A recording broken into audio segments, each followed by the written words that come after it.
Hi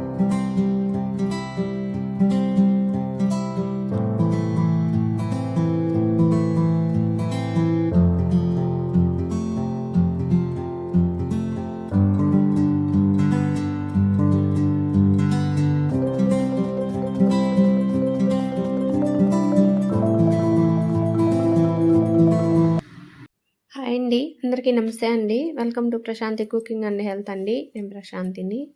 ఈరోజు వీడియోలో ఈ వర్షాకాలంలో అన్నం ఊరికే చల్లగా అయిపోతుంటుందండి. ఓవెన్ ఉండేవాళ్ళు వేడి చేసుకొని తింటుంటారు. ఓవెన్ లేని వాళ్ళు ఎప్పుడు కావాలో అప్పుడు వేడి చేసుకోవాలంటే ఇలా చల్లబడిన అన్నాన్ని చాలా సింపుల్గా వేడి చేసుకోవచ్చండి.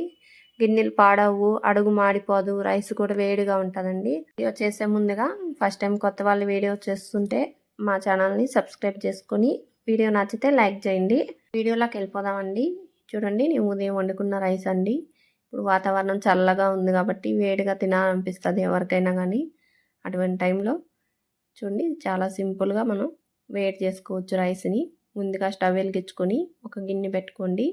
ఈ గిన్నెలోకి 1 గ్లాసు వాటర్ లేదా 1.5 గ్లాసు నీళ్ళు దాకా పోసుకోవచ్చు అండి. ఇప్పుడు ఆ వాటర్ 1 నిమిషం దాకా వేడి చేసుకోండి. అలా వేడవుతుంటే ఇప్పుడు మీరు తినబోయే అన్నాన్ని పళ్ళెంలోకి తీసుకొని ఇప్పుడు ఈ పళ్ళెంని ఈ గిన్నె మీద పెట్టుకోవాలండి. ఇలా నీట్గా పెట్టేసుకొని దీనిపైన ప్లేట్ పెట్టుకోవాలండి. ఇలా ప్లేట్ పెట్టుకొని కొంచెం మీడియం ఫ్లేమ్లో ఒక 5 నుంచి 10 నిమిషాల సేపు వేడవనివ్వాలండి. చూడండి, కింద నీళ్లు మరుగుతుంటే పైన అన్నంకి బాగా వేడొస్తుంది. అసలు అన్నం ఏమి కింద అడుగంటదు, మాడిపోదు.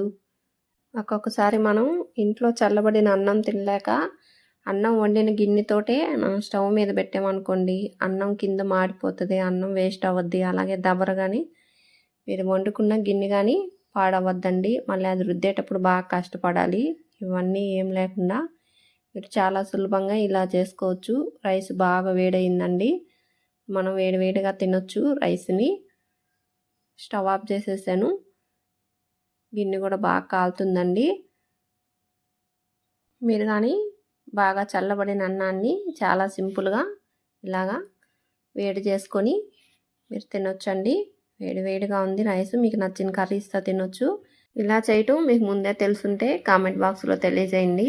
ఇటువంటి వీడియోస్ మరిన్ని చూడాలి అంటే మా ఛానల్ని సబ్స్క్రైబ్ చేసుకోండి. పక్కనే ఉన్న బెల్ బటన్ని క్లిక్ చేస్తే నేను పెట్టిన వీడియోస్ మీకు నోటిఫికేషన్ ద్వారా వస్తాయండి. మా వీడియోస్ మీరు చూడొచ్చు. వీడియో నచ్చితే లైక్ చేయండి, షేర్ చేయండి. Thank you for watching.